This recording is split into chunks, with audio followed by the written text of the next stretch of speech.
Hello, everybody. I'm Jaye, and I am doing a collaboration right now with my good friend Inflake. He has a podcast called Get Flaked. I have the Creators Lounge. Therefore, this is Get Flaked in the Creators Lounge. I am so excited to record this. He's going to be asking a question. I'm going to be asking him questions. We're going to go back and forth. And yeah, it's going to get pretty interesting. So anyway, go ahead, Inflake. Let these people know who you are. Hey guys, it's Inflake. I'm the host for Get Flaked, and I'm a music producer. I turned 17 this month, actually, in August. So I'm excited to do this. It's been a long time since I've talked to Benji, and I'm so excited for this. Yeah, man, I'm so excited as well. Me and Inflake have been talking about doing this for like maybe, I want to say 2 months, but it might be a little bit less than that. But we went back and forth on how to do it, when to record. Scheduling is always the hard part, but Exactly. finally we're here together. You guys know me already. I'm Jaye. I'm a content creator. I make music. I make podcasts. I do Instagram content. I do everything. I just like to make stuff and share stuff. So that's what I do. All right, let's jump into the first question. Let's not waste any time. Inflake, the first question I made for you says, you can tour the world with any 5 artists. Who are you taking on the road with you? Oh man, that's a hard one. Who am I taking on the road, or who am I taking to perform with me? Who's gonna perform with you, man? You get to choose 5 artists to perform with. Who's gonna be on the set list with you? Sun Holo for sure. Yeah, of course. Of course. Illenium. I would say Marshmello because he's my inspiration since I was starting out. Camila Cabello, and finally Odessa. All right. I love that. What about you? I love that lineup. That's like such a varied lineup. You had some EDM. You've got Camila, like a pop singer as well. Like that went all over the spectrum. I think that your audience would be like so like varied. Like it'd bring everyone together. I think because of your lineup. For me, what about you? If I did a tour, there's a lot of artists I'm inspired by, but like I would feel so uncomfortable performing with them. So if I'm being completely honest, I would bring some of my music producer friends along with me. So I think I would bring, I would definitely bring, I'd bring Inflake with me. I would bring Akuma with me. I'd bring Unisoner with me. I'd bring a friend of mine, Naudin. Real name, I'd bring Naudin with me. He had a different moniker that he also promotes under. But another one of my friends. And for number 5, I'm not sure about number 5. I'd have to think about it a little bit more. But like I said, someone from my own music circle, definitely. I do like a world tour with my best friends. I mean, you guys will definitely be on the road with me for sure. But for performing, I'll get them. Yeah. Alright, so Benji, if you somehow ended up in a time where music wasn't invented yet, what song would you introduce to the people and why? What is that? What kind of question is that? This has to be the song that just blows everyone's mind. Yeah, I know, right? But to be honest, I wouldn't take advantage of that because I'd always feel so guilty that I cheated the system. Like there's so many good songs you could do, like My Heart Will Go On, If I Was a Boy, like all the Disney classics. But like no, to be honest, I wouldn't do it because I just feel so guilty about like stealing someone else's song. Yeah, I think I really wouldn't do that. I'd rather try to. Here's what I would do. I might try to jump on a trend before it becomes a trend. Right, so before dubstep really hit the mainstream, I might start making dubstep music. Before, electro house became the main thing back in like 2013 or whatever, I'd start making electro house, future bass. That's what I would do instead. Is I would make the genre before it blew up. That's what I would do instead, for sure. How about for you, Flake? Is there anything like would you like to have the credit for some kind of massive song or maybe an idea from like a music video? I don't know. Probably like what you said. I mean, I didn't thought of that yet, but since you said it, right? It'd be kind of interesting, right? Yeah, like you're the pioneer of those genres. Exactly, like you get all the credit for them. Oh my gosh. Oh my gosh. Start throwing some Excision in 1980. There we go. There we go. In that same vein though, of like music never existing, like that would be like a total catastrophe, right? And this year in 2020, we have had like so many groundbreaking stories. Most of it negative, obviously. You know, we've had the pandemic, and the Black Lives Matter movement has, you know, really exploded. Everyone's been talking about it, and rightfully so. And not even just those, there's been economical issues and all this kind of stuff. Has that affected your creativity at all? Personally, I think that it has actually made me more. It made me spend more time in the studio because, you know, we don't have to go to school. I mean, we do have online classes, but really no one does it, right? So, I mean, I'm just, to me, the pandemic is, I mean, not the pandemic, the staying at home is like one of the best things that ever happened to me, man. Yeah, the lockdown, quarantine, and everything. Yeah, but not the virus though. Exactly, you know, because that obviously entailed a lot of overwork for, you know, hospital staff and people being sick, and even some deaths as well. A lot of deaths. So. Yep. But you're right about like the lockdown. Like it definitely made us creators have to zero in and work on stuff. Yeah, and like, you know, some people we just make our own festivals. Like me and Marty Leeds, a friend of mine. Yeah, we just without this lockdown thing, I don't think we would even do something like that. So, yeah. Oh, it's so true, man. It's so true. Yeah. Well, I'm proud because I think a lot of online creators have made the most of it, right? Even though there's so much negativity and bad stuff going on, like there's a lot of people who have pulled some good from the bad. I even saw some cool stuff on Twitter. I do not remember who the producer was, so I apologize about this, but he was sent a tweet out that said he was actually thankful for the lockdown because it made him focus more on his internal struggles and breaking some of his bad habits and stuff like that. And I was like, that's awesome. Yeah. You know, I'd love to hear that. It's so cool that we were put in a situation that we had to focus on ourselves. We had to spend time, you know, improving our music or our lives rather than chasing after distractions or, you know, doing other stuff, wasting time, you know, in some sense. Yeah, that's true. Yeah. You know, so. And people say that there's some good in the bad. So. Yep. Yeah. And everyone's been trying to find that good in the bad, so it's nice to see that for sure. So, my next question to you is, what would you say to yourself 10 years ago? Oh boy, 10 years ago? Let me think about the age first of all. Would have been about, okay, all right. 10 years ago, I would have been roughly 15 or 16 years old. So what would I say to myself at that time? Well, whenever I was 15 years old, I'm trying to think where I would have been at that time. Okay. Would have been roughly about 2010. Would have been about 15 in 2010. And at that point, where was I at? I was moving actually at that time. I was going from, I lived in Oklahoma and my family moved to Texas at that time. It was a really, really difficult time in our lives actually. We had a lot of stuff going on at that point.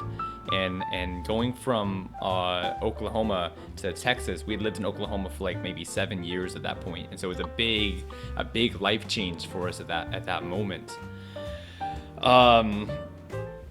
Yeah, it's interesting that you said that because actually, like from 2010 to 2013, I experienced like a lot of changes in those 3 years.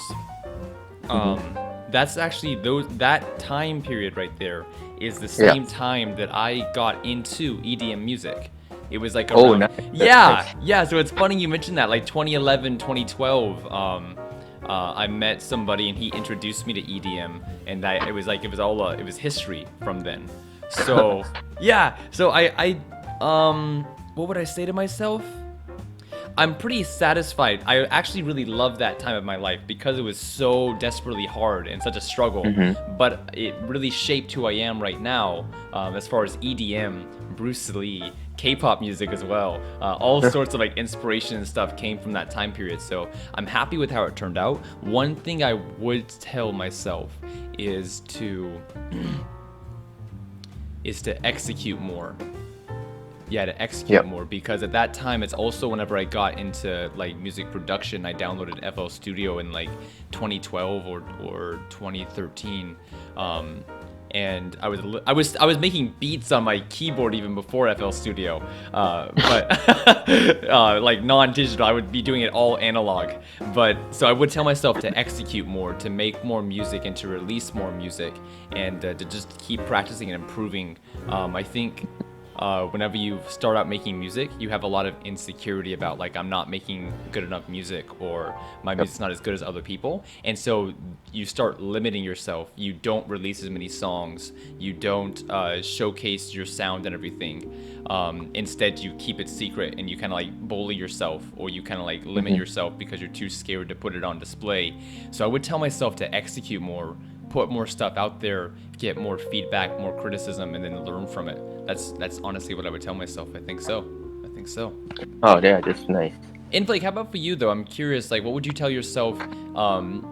Maybe 10 years is too long, I'm not sure, but anywhere from 5 to 10 years ago, like, what would you tell yourself 5 to 10 years ago? I mean, 5 to 10 years ago, I probably didn't even make music at that time. Right? But I would definitely tell myself to start making music. Yeah, because I started like a couple of years ago. So I'll definitely tell myself to start making music so I can learn more during those 10 years. So yeah. Yeah, right? Like, you're like, hey man, I'm gonna give you a hand. Make music now. Holo's gonna follow you. Yeah, exactly. Remember the name, San Holo. Say it with not me. big right now. Yeah. He's not big right now. You're like, the guy from Star Wars? No. Or I'll just send him, or I'll just show him like the song that San Holo makes, and I'll tell him to recreate that before San Holo drops it. There we go. Like a big middle finger to San Holo. I'm better than you. San Holo will be like, I should have thought about that. You're like, yeah, you should have. Oh my gosh. But it's funny, like you said, like you did eventually get into music, right? And it's really shaped who you are right now. It's kind of built the world that you're living in right now. That's why we're even having this conversation, is because that's 10 years ago, like I got into EDM, and then 3 or 4 years ago, like you got into music creation, so and it all led to where we are right now.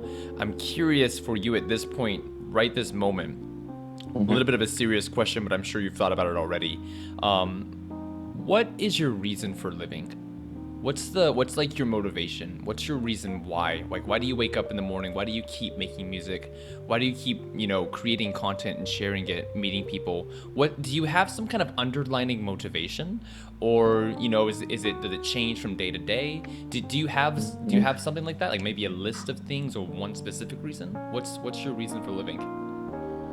All right, that's a really hard question, but I think number one, what do I live for? Like, why do I keep living? Is because definitely has to do with me not being dead yet. Okay. The only real answer. Yeah. All right. So, but it's like, Ben, are you okay? Why are you what asking kind of this question is this? Yeah. Well, actually. I mean, I had to throw in some humor in there. Yeah. All right. So the firstly, because I'm blessed to open my eyes every day. Like, people see that as people don't see that as a blessing. Like just waking up in the morning. Some people don't even wake up in the morning or anything, right? Like, as in they die in their sleep, basically. So for me, I feel very blessed to wake up every day in the morning, get to see my family, my friends, and connect with so many people. So one of the things that made me continue doing all this is because of the feedback that I get. Like, I've been growing a lot on YouTube recently, and I had so many people messaging me saying that they love my music. I inspired them to start making music, and all of those things are just what keeps me going every single day. So yeah, I think that's what I live for. I love that, man. Family and community is so important. Yeah. exactly. It's interesting because people make up everything in life. You know, like it's every aspect of life is because people are, you know, either at school or at a job or they're around us or they gave birth to us or they're our brother or sister. You know, like people make up every single level of life, and so having those kind of human connections and those social interactions with people are such Yep. an integral part of why we do keep living, because it gives our life, you know, purpose and meaning and joy. Yeah, exactly. Yeah, I love that. Flake, over to you. Go ahead, give me a question. All right. All right. This is kind of a hard question for you, I think. Is there I something think I've been that? rolling with the punches so far. Bring it on. What do we got? All right. Is there something that you don't really like to see in the music industry, and why? Oh, okay. All right. Something I don't like to see in the music industry. I want to ask real quick. Do you want to specify that on like the underground music scene or like the mainstream? Because I do think there's some differences in what I do and don't like to see in both of those. Okay, then maybe you can just give on both For sides both because of them. Yeah, I think for the mainstream, it's pretty obvious. All the corruption. You know, obviously it's a basic answer, but it sucks to see all the corruption that happens in the mainstream music industry. You know, whether it's abuse cases or bad contracts, you know, that kind of stuff. I don't like all the corruption, you know, that goes into the mainstream scene. It's very difficult to know that stuff is happening every single day and it's not getting fixed or taken care of. So that's the biggest concern for the mainstream. For the underground music scene, I think the biggest thing I don't like to see on the underground music scene is all of the insecurity of the music creators on the underground scene. Honestly speaking, if I was to, I think I'll go ahead and say it. I think I believe in this 100%. The biggest enemy that we as independent creators have is us ourselves. It's us. We are the biggest enemy that we have on the underground music scene. I love that. Flake's clapping. It's just I think it's the truest thing, man, because the only thing that's holding us back from being who we want to be or doing what we want to do is our own thoughts and our own emotions, our own mental state. You know, we're telling ourselves our music's not good enough. We're telling ourselves we can't be world famous. We're saying, you know, we can't do this, we can't do that. Reasons: I'm scared, I have anxiety, I'm depression, I'm nervous, you know, etc. And those are all very, very valid reasons, but don't let it be a block for you. Rather than being a stopping point, that is an acceleration point. Once you make it through that hardship, you can achieve the level of success you're looking to get to. And I think that's kind of the mental shift that everyone has to make, is that you have to understand that if you want to be successful in this game, in the music game, it's not about the achievement. It's not about how many followers you have or how good your music sounds or getting released on a major label.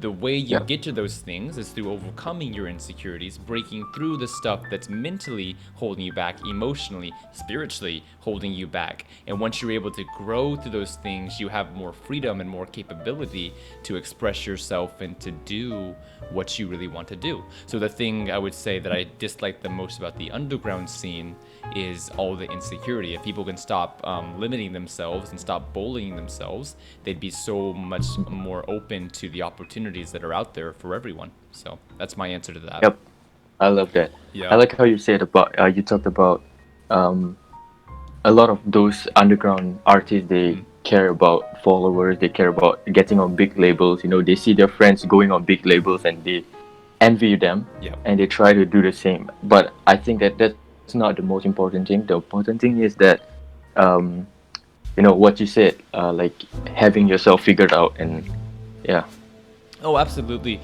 And I wanted to mention one more thing, because you said just now about, you know, someone gets put on a major label and suddenly everyone's envious, everyone's jealous.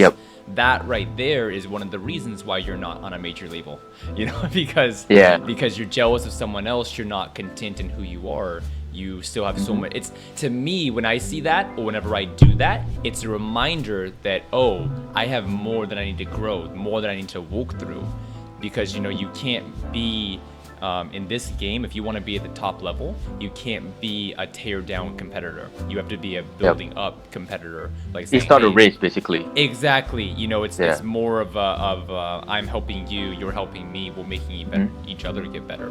So I love that you brought that up. Flake, what is something that most people don't know about you? If you're comfortable saying it, obviously there's some stuff you might want to keep secret, but what is something that people might be surprised to know about you or to learn about you they didn't know before? I actually don't know. What is something about me? Dang. Could be a habit, could be a hobby. I actually, oh my gosh. I actually like singing. But I can't sing, but I like singing.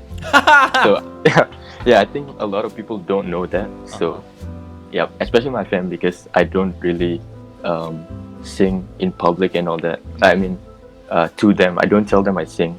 So that is kind of interesting because you come from a very musical family that's full of singers, and then also because on all your singles, like you always have someone else doing the singing, whether it's Noah or someone else. Pat on the newest single, but that's kind of interesting. Do you think you'll ever sing on one of your songs? Oh yes, definitely. Yes, I mean, I'm good. More. That's the only right answer. Of course, but I'm still kind of like conscious about my voice, so I don't share it with my family. And only certain ones that I'm proud. I think I've sent to a couple of songs with my vocals on it. So I think definitely I'm gonna try to put more work into my vocals, and hopefully release a song with only me as a singer. Let's go. I'm excited to hear that. You know, me too. I'm in the same situation though about like not having my vocals on songs. I love singing. I've been singing ever since. You can sing, yeah. I can? I don't know about that. I don't know about you've that. Been singing. You were waiting for me to join the call, and I heard you singing. Before the show was started, guys, we had some technical difficulties. Inflake could hear me, I couldn't hear him, and so I was just singing as I was waiting for him. So that's what he's referring to. It was like Old MacDonald or something like that, but sure.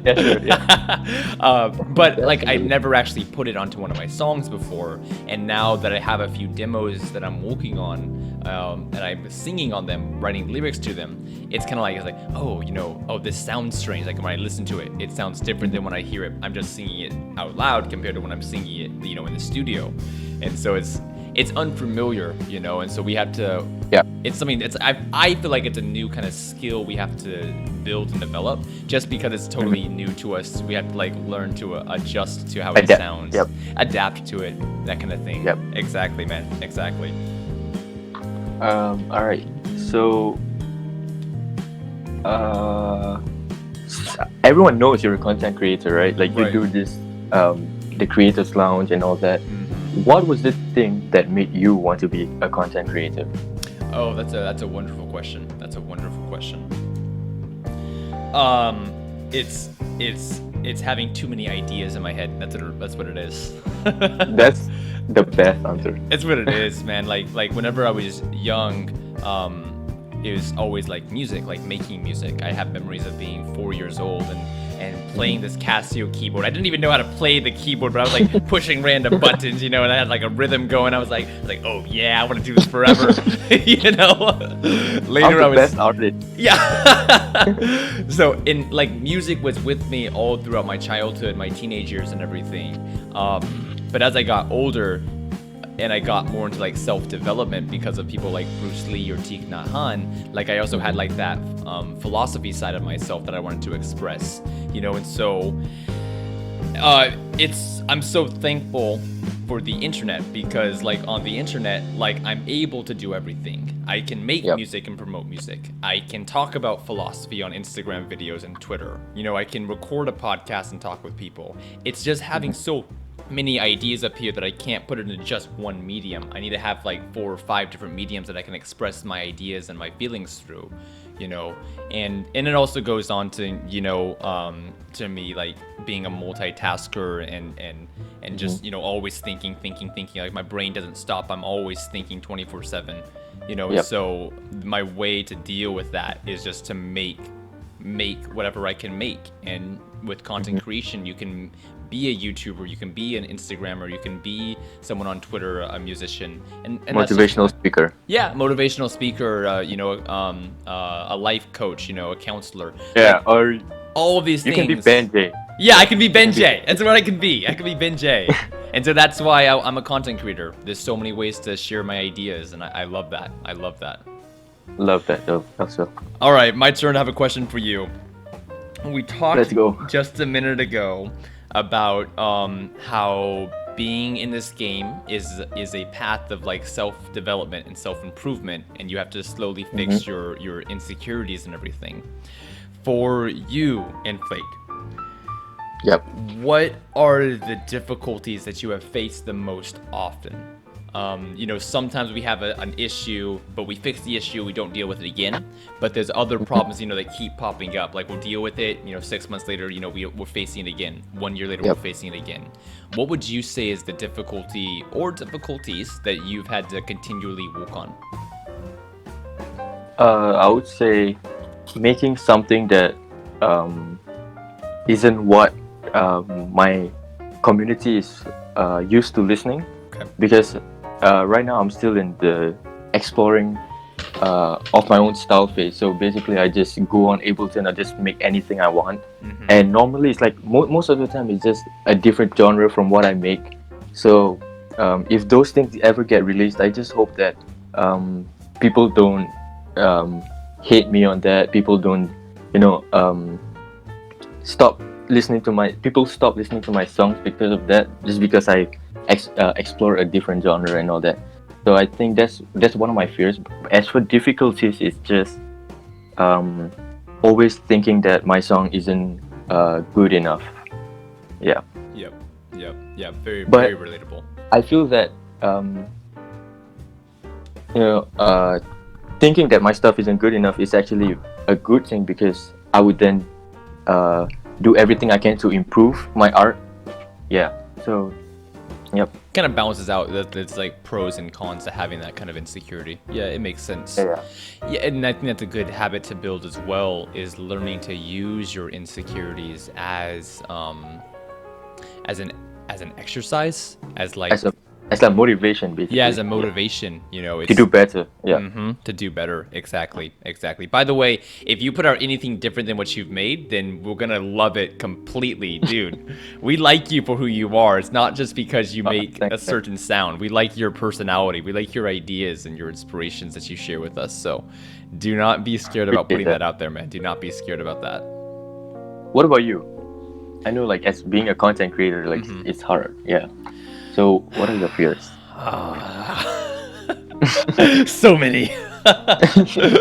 So many, man. So many. And these days I think about it more and more.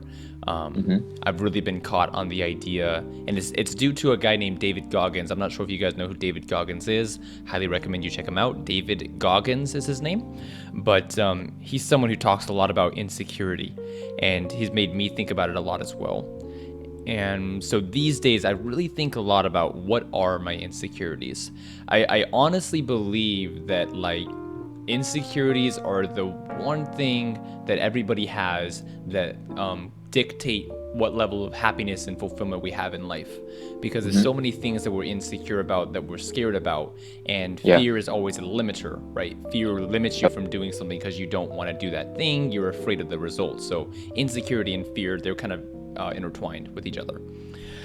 That being said, like, I have a lot of insecurities about different things. And these days I think more about what are those insecurities, and then I think even more so about what strategy can I use to face that insecurity. I think the two things I come up against the most is, first of all, being overwhelmed. This isn't really an insecurity, it's more a difficulty. I get really overwhelmed because, like I said in the last question, I have so many projects and I'm always thinking and always trying to do as much as I can. I get spread way too thin until I snap, you know? So, and whenever I get spread too thin, there's too many thoughts in my mind. I'm doing too many things, and I kind of just like I shut down. Like my brain just shuts down. It's like an overload, basically. So that's one thing I deal with from time to time. The other one that's more of an insecurity is it's kind of silly, but like being embarrassed or being judged. Like that's a big one for me. Definitely. Yeah, it's really strange to say that, but I really get self-conscious about how I act and what I do and how people perceive me, even though I shouldn't be like worried about it. I think about it too much. You know, how I'm coming across to people. And, you know, was this awkward? Was this unnatural? You know, and I hate that feeling of doing something and like, you know, it keeps replaying in your head over and over again. And you're like, oh, that was so embarrassing, you know?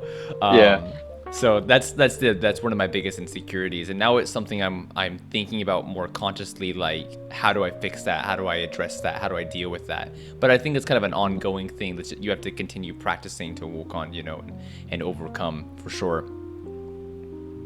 Yeah, I like that. Yeah. I think you accidentally answered some of my questions that I'm about to ask. Did I?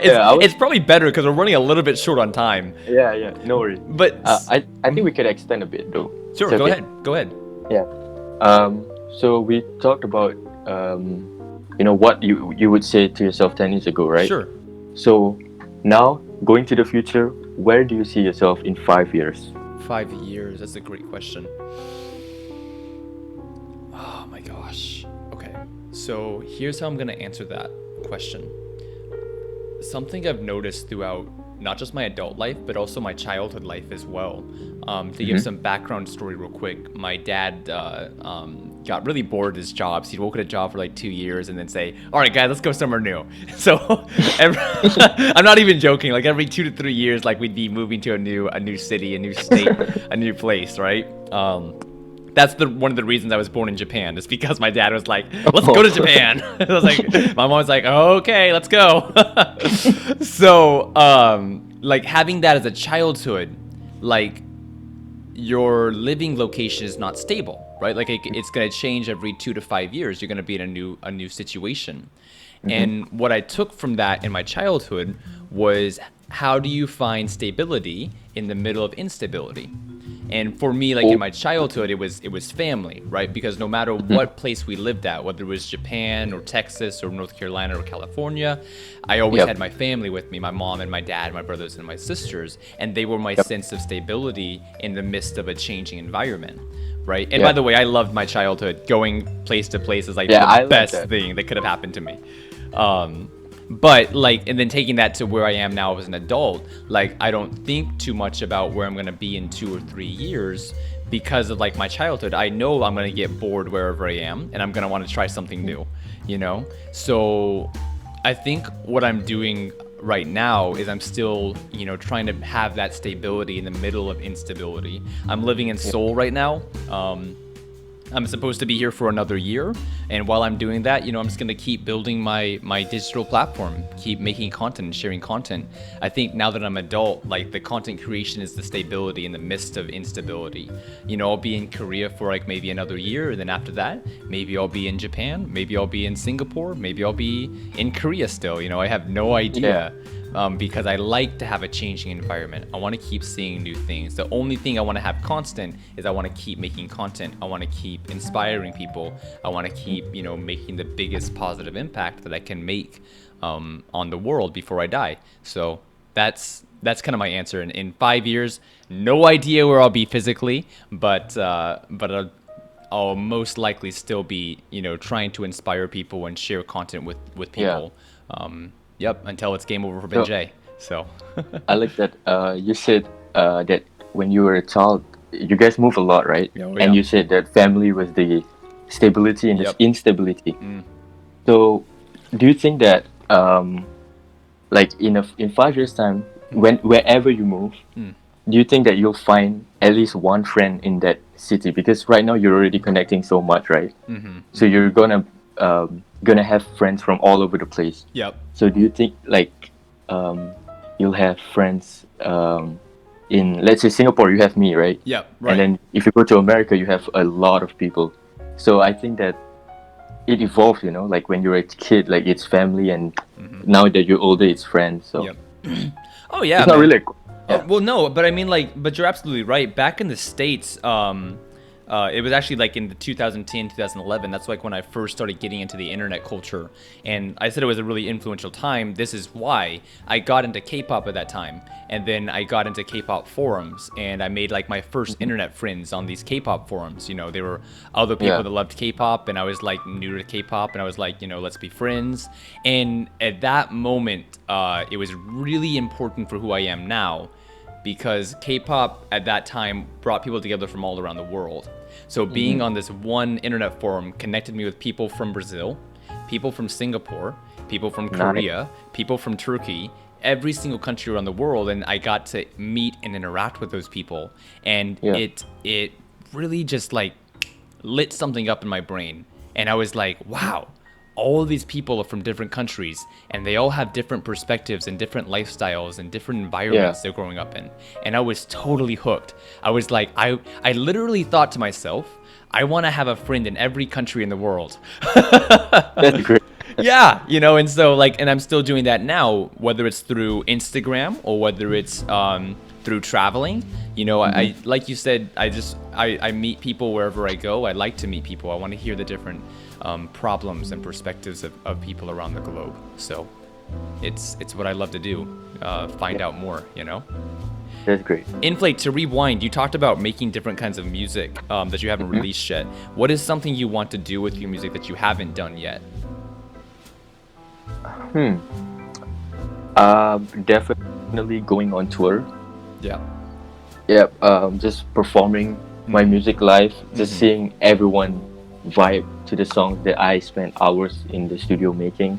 I think that's like the biggest satisfaction that I can get. Like just seeing the whole entire festival or whatever clubs just dancing to my song. Yeah. I think that's something that I haven't done yet. Oh man, So, I so agree with yeah. that. By chance, I got to perform at a busking event for like a few seconds, and it was so exciting to be at the busking, like to see people clapping, and I was like, this is awesome. Yeah. You know, I probably sounded horrible, but I was like, I loved the environment, the feeling of it. So I totally understand Yeah. that. One more follow-up question.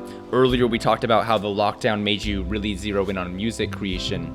Was there one, maybe two or three things that you learned from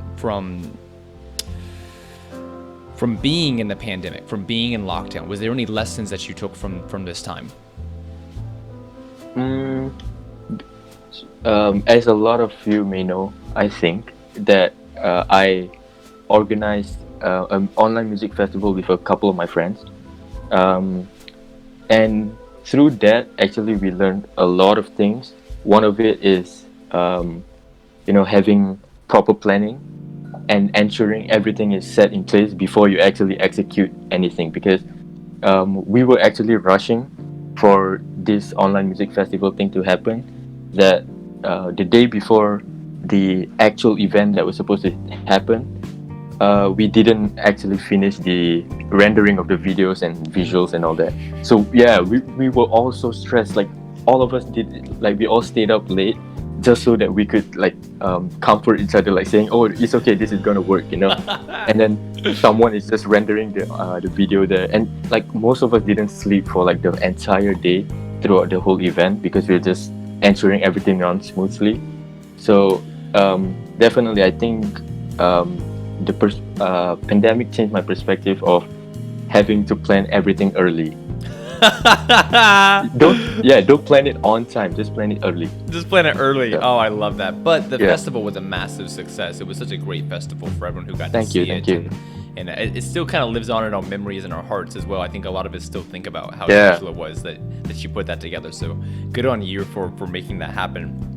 Couldn't have happened without a bunch of my great friends. Yeah, man, the community around you is so important. I did have one Yep. last question for you, Inflake. The last one I had for you is if you could change one thing about yourself, like anything at all, and you don't have to do any work to change it. Like you just say it and it, boom, it's done, it's changed. What would you change about yourself? Definitely being smart in maths and in any subject. So I don't have to study. I can just make music all day and still ace my test. Oh yeah, So I love that. Time. what about you? Gotta save time. About myself, what would I change? Yep. There's so many things. mostly skill acquisition. I think, you know what, I'll just give that as my answer. I wish I had really high level skill acquisition. That'd be amazing. The ways I could use it would be like language learning. Like I suck at learning languages, but like learning languages would be incredible to do it very quickly, you know? So skill acquisition, whether it's skateboarding, whether it's picking up a new language, whether it's understanding how to make a certain genre. If I had really quick skill acquisition, yeah, I could be a lot more effective, I think. So that's what I would choose, skill acquisition. Have you ever felt like quitting? Felt like quitting? Oh, that's a good question. I want to answer honestly, so I'm thinking about it carefully. Sure. Just to verify, quitting like content creation, quitting music, or Yeah. Quitting content creation. yeah, no, I would say I would say no to that. Just because it's not something I'm doing for the sake of doing it. It's something I'm doing because it's an internal thing for me. I want to express myself and make stuff.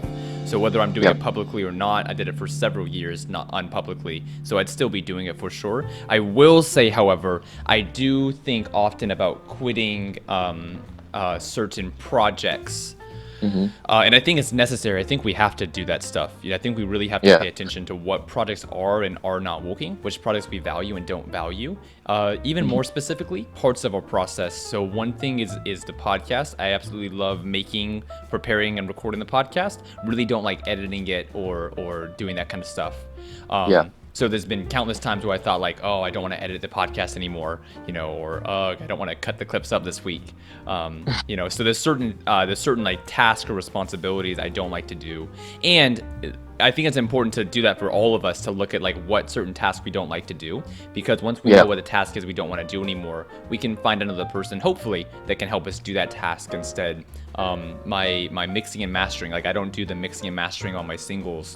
I'm not talented at it. I don't have the ability for it, and I honestly don't want to put the time in to learn how to do high quality mixing and mastering. I know the world's gonna kill me, whatever, I don't care, but I see it as a good thing, because then I can have one of my friends who has put in the countless hours to get good at mixing and mastering. I can pay them, and give them an opportunity to make some money, and also to apply their skill and use it, And then I can tell people like, oh, this one was mixed by my buddy. Like if you need mixing, go to him because he's incredible, So So I haven't thought about quitting making content or making music, but definitely there's certain tasks and responsibilities that I don't do anymore. I'll have someone else do them for me, pay someone else to do it for me. How about for you, Flake? Have you ever thought about quitting before?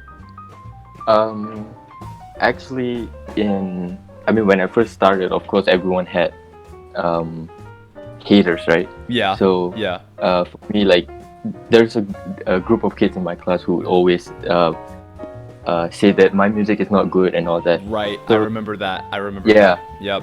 So, those things actually didn't make me feel like quitting. It just made me feel like I should work harder. Yeah. So, and I did.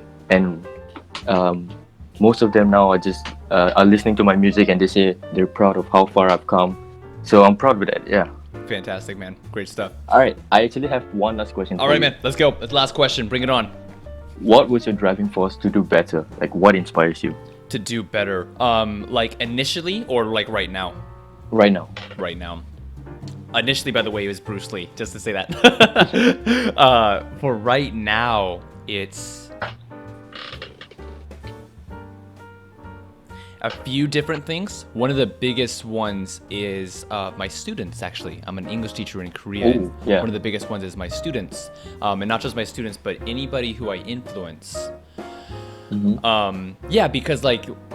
Because they're being influenced by me. My students are being directly influenced by my thinking, my behavior, my habits. The same way that the people on my Instagram or Twitter are being directly influenced by my thinking and my words, right? And so those people are kind of like my accountability partners in some sense, because I see that I'm having an effect on them, and I want that to be a good effect. I don't want them to mess up because of me, or become unhappy because of me. And I don't want them to be unhappy at all, So I think those people are the ones that keep me on track, because it's kind of like, okay, I've got to be strong for them. You know, I've got to improve for them. I've got to, you know, keep doing this for them. A lot of it's like, I'm a very selfish person. I'll just be upfront about it. Like, I'll just say it. So a lot of it's just because like I want to be the best ever. You know, the best benchy I can be. Not the best person ever, but like the best me that I can be. So some of it's just like that selfish ambition to be the best I can. But the other one is also for the people that I influence in order to help them as much as I can, to see them grow as much as I can. You know, is how I can help them. So that's what I would say. Love that. Yep. I love that. All right, guys, before we wrap the episode up, we do have at least one question from the audience that we had some stuff on Instagram. We asked them to ask questions. We do have a question. Inflake, go ahead. What's the question for us? How do you get a feel of the melody you're aiming to get when you're making a song? Okay, that's a good question. I'll answer mine first, and then if you want to think about it, Flake can go secondly. I don't think about the melody. Usually whenever I'm making music, I jump into the studio and I just start making anything. A lot of times my songs start from the chord progression, generally speaking. So I'll jump in like on a keyboard, some keys, and start, you know, playing some stuff with just like, you know, freestyling and doing something like that. So I never think about like the melody or the structure of the song. My flow is very organic, step by step. Start with some kind of chord structure and then keep building and adding onto it. And then later I can usually, what happens for me is I can hear the melody. Once I have like the chord structure or something, I can start hearing it in my head what's gonna happen, and then I start like humming it. I was like, and I'll start like translating into like actual musical notes. So that's how I go about it. I think that I have a similar workflow as you. I just go on Ableton because I don't even know anything about music theory or anything. So I just go on Ableton and just press some random keys and just hope it's a song, you know. Exactly. Hope it sounds good. Hope it sounds good. Yeah. All right, guys, we have another question. It came in after we finished the recording, so I'm editing this back in. But the question comes from an artist named Cubic, and Cubic said, "Do artists have a reputation to maintain? If so, is it important how people view or perceive you?" This is kind of a hard one. To answer the first question, do artists have a reputation to maintain? Only as much as you want to. Every artist has a different ambition, a different goal in mind. So depending on what your intentions are and what kind of status you want to build in the music scene, yes, if you want to be, well established and well renowned. No, if you're just doing it for fun and you want to, just be yourself and express yourself. Like, it depends on what you're aiming to achieve. The second one, if it is so, is it important for how people view or perceive you? To that one, I would say generally no. I don't think that we should be thinking about how people perceive us, even though it's human nature to do so. And I'm not condoning bad or negative behavior, but I am saying that don't put too much value into what your critics say. Focus on who you are, focus on self-development, focus on expressing yourself and improving yourself. So yeah, for the first one, reputation, I mean, only if reputation is important to you, and for the second one, not really. But yeah, anyway, those are my answers. Be yourself always is the key thing. Inflake, I want to hear your answer next, man. What's your response to this question? Do artists have a reputation to maintain? I'd say yes, definitely, because if you're always negative, you're gonna be associated with being a negative person, and there's less chance of interactions between your fans. Someone were to drop hate on your songs and you're just gonna attack him back with more hate, then I don't think that'll go anywhere. It is important how people view you, because you're a music producer, you're an influencer, people are gonna look up to you, so obviously it is important how people view you because of that. Personally, whenever someone drops hate comments on my videos or my songs, I would just say thank you for listening, thank you for your opinion. It of course means a lot that they actually took the time to check out my music and just drop a whole paragraph of why they hate the song. So yeah, I think that artists definitely have a reputation to maintain, and that's why I always try to be positive, so people see me as a positive person instead of just always being negative, which I'm not. Cool. Good stuff, man. Good stuff. We have one final question. It is from the artist Akuma. Incredible artist, incredible person. And her question was, what do you think about mainstream pop music using EDM into their own songs? So basically how EDM has crossed into the mainstream and now it's been used in top 40 and pop stuff and things like that. I honestly don't have a problem with it whatsoever. I see no lines between music genres. I think that music is music, and I love how even though there's different styles and genres, they can all be combined, they can overlap each other, and all that leads to is more creativity. There's more sounds and styles being developed. So I have no problem with it whatsoever. I think it's a great thing whenever different genres and different approaches to music go into new lands and new areas, because it's so exciting.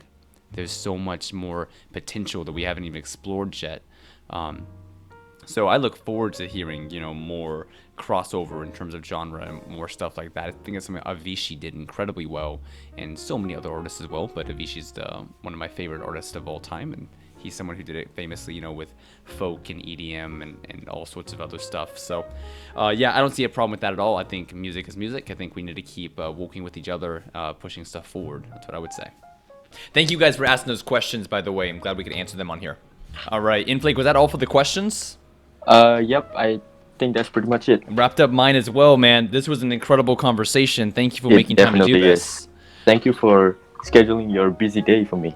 Oh, dude, I'm so glad we could finally sit down and go back and forth like this. I love what we talked about. I honestly think that we talked about some subjects that everybody can relate to, so I'm excited to edit this and get it put out to the public. By the way, just before we wrap it up, like, what are you looking to do over the next couple months? Any projects in hand? Actually, I have a lot of projects, but I'm just putting them aside right now, just focusing on my studies because I have an important exam in like a couple months. So, but after that, I'm definitely going all out. I'm just gonna work in the studio 24/7, just working on music, and hopefully release an album in 2021. You heard it here first. Let's go. Everybody look forward to it. After he emerges from the study hell, he will be having new music out the earlobe. So look forward to it. It's going to be completely awesome. Obviously, I'm always online. You guys know where to contact me. I'll be making content as well over the next few weeks. As far as everything goes well. But hopefully. Yeah, hopefully, right? Yeah, fingers crossed. Say a prayer. But anyway, we will be in touch with you guys. Can't wait to talk to you again soon. Thank you so much for listening. Thank you. Take care. Have a great night. Take care. You guys.